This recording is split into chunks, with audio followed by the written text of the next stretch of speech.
네, 첫 소식입니다. 독단적 행정 운영이나 비리 등의 무리를 빚은 자치단체장 또는 지방의원을 물러나게 하는 취지의 제도를 주민소환제라고 합니다. 동대문구에서는 지난해 12월 주민 청구로 구의원에 대한 이 주민소환제가 진행 중인데요.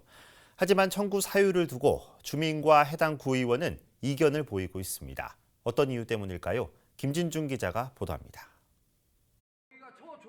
한 남성이 구의원을 향해 문제 사안에 대해 답변하라며 목소리를 높이고 구의원은 아무 말 없이 자리를 피합니다. 연애는 말 좀 해봐. 네? 선생님. 왜 말을 못하냐고. 선생님. 노점에서 잠시만요. 제 기억에는 앞에 노점상이 조카요. 이 형님 그냥 말을 해봐. 부정신문도 주민 김태진 씨는 구의원이 구청 관객과의 영향력을 행사해 인계해서는 안 되는 노점 운영권을 친인척에게 양도했고 구의회 복지건설위원장과 부위원장을 하며 거리가게 점포에 보험 가입에 직권을 남용했다는 의혹을 제기하고 있습니다. 민생 복지에 있는데 노정권이 대두가 되고 이런 문제점에 야기에 어수선한 것을 지역 구의원으로서 책임을 지지 않는다. 이에 대해 주민으로서 분노를 사고. 김 씨는 이런 의혹을 포함 4가지 사유를 들어 지난 12월 5일 동대문구 선관위에 이영남 구의원에 대한 주민 소환제를 청구한 상태입니다. 하지만 주민 소환 대상이 된 구의원은 제기된 의혹들에 대해 말도 안 되는 음해라는 입장.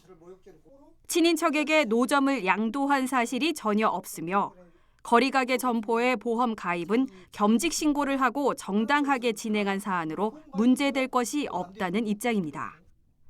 민주당 윤리위원회로부터 문제될 것이 없다는 기각 통보를 받은 사안이라며 주민 소환 효력 정지를 위한 행정소송을 제기하겠다는 뜻을 밝혔습니다.